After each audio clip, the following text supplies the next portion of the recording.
বন্ধুরা, আজ তোমাদের দেখাবো একটা পাহাড়ি জায়গা। কে কে এইসব জায়গায় গেছো ঘুরতে বলো তো বন্ধুরা? অনেকে হয়তো গেছো, অনেকে হয়তো যাওনি।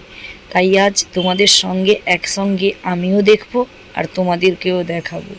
চলো একসঙ্গে ঘুরে আসা যাক। এই জায়গাটা ছিল তামাং। এলো আসাম উপরের দিকে যেতে হয়। তামাংনা এরকম একটা জায়গা। দেখো গাইস, কি ভয়ানক জায়গা দেখো। কিন্তু যারা পিছনে বসে বসে যায় গাইস, তারা বমি করে ফেলে। মানে এত উঁচু নিচু, উঁচু নিচু, মানে তোমাদেরকে বলেও বোঝানো যায় না।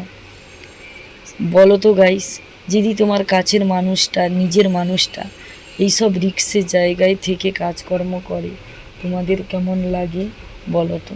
যদি তোমার হয় গাইস সেই রকম, আমার নিজের মনের মানুষটা এই জায়গায় কাজ করে, তো আমি জানি এই জায়গাটা কেমন।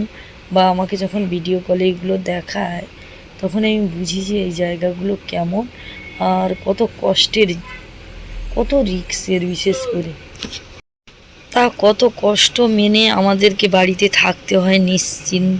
মানে রাতে হয়তো ঠিক করে ঘুমাতেও আমরা ঠিক মতন পারি না, খেতেও রাতে ঠিক মতন পারি, মানে হয়তো হাতের কাছে সব খাবার ভালো মন্দ সব কিছুই আছে, কিন্তু এই যে সবসময় একটা টেনশন কাজ করে।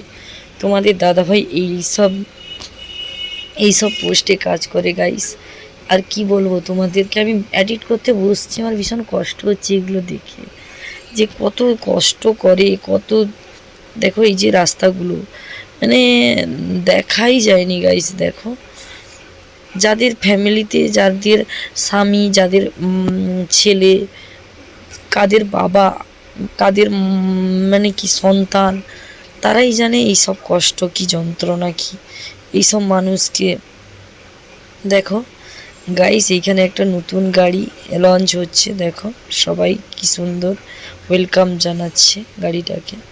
তাই দেখো তোমাদের দাদা ভাই তো ড্রাইভার গাড়ির, তো দেখো ওকে তো দরকার, মাস্ট ওকে দরকার, কোনো কথাই নাই, এখানে ওকে থাকতেই হবে। তাই তোমাদেরকে আশপাশটা ঘুরিয়ে দেখিয়ে দিলাম। হয়তো পুরোটা দেখাবো না, কারণ আমার বারণ আছে এগুলো দেখানো, তাই চেষ্টা করছি যেটা পসিবল। আর দেখে নাও এইসব যে এই সুন্দর সুন্দর, দেখো গাইস এই সুন্দর সুন্দর তাঁবু। যারা যারা এখনও দেখোনি দেখে নাও, আশা করি ভালো লাগবে, তোমাদেরও ভালো লাগবে, আমাদেরও ভালো লাগবে। তাই এইটা হলো তোমার দাদার গাড়ি, দাদা ভাইয়ের গাড়ি।